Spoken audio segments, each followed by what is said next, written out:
boys and girls. For our story today, we are going to read It's a Small World.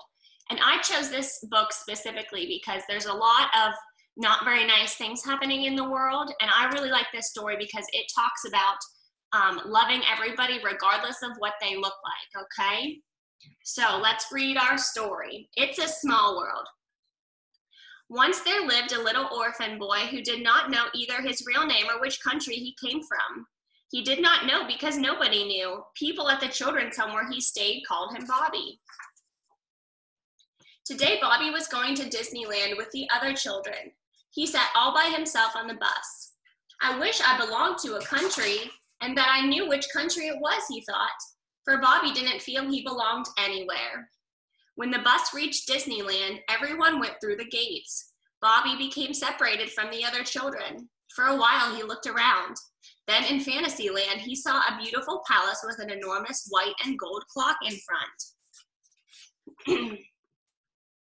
Bobby liked clocks. He had taken one apart once, but this was the biggest clock he had ever seen. He got into a boat for a closer look.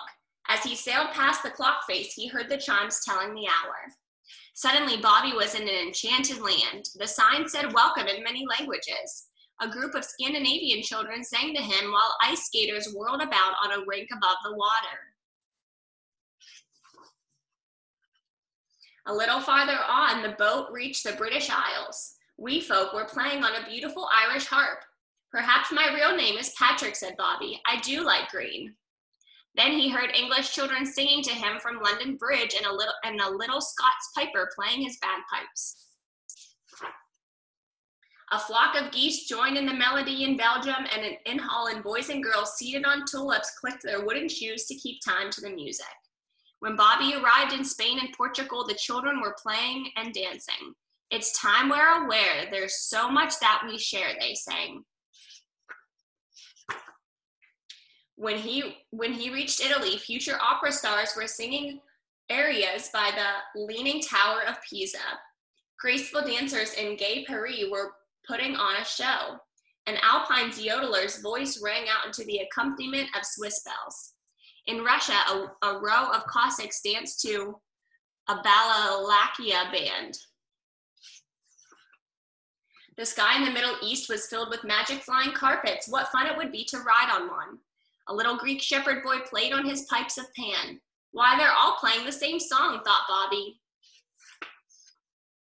There was a wonderful Indian snake charmer. A golden goddess reigned over the land of Bali. Japanese boys were flying dragon kites above an orange torii gate. And in Africa, what wonderful animals. Hippos, monkeys, giraffes, and a laughing hyena. Bobby liked animals. Maybe I came from Africa, he said. There was an Egyptian boy on his very own camel. In South America, everyone was dancing. Suddenly, Bobby wanted to dance with them. He came to the end of the voyage with the words of the song running through his mind. Just one moon and a golden sun, and a smile means friendship to everyone. It's a small, small world. He still did not know which country he came from, but he knew that a part of him belonged to every country, and a part of every country belonged to him. The boat sailed out into the bright sunlight and stopped. Bobby got out. He saw the boys and girls from the children's home and ran to join them. He felt alone no longer. He had friends all over the world. It's a small world after all. Awesome job listening to this story, boys and girls. You did so good. We're going to do a reading activity next with the Disney princesses, okay? I'll see you then. Bye.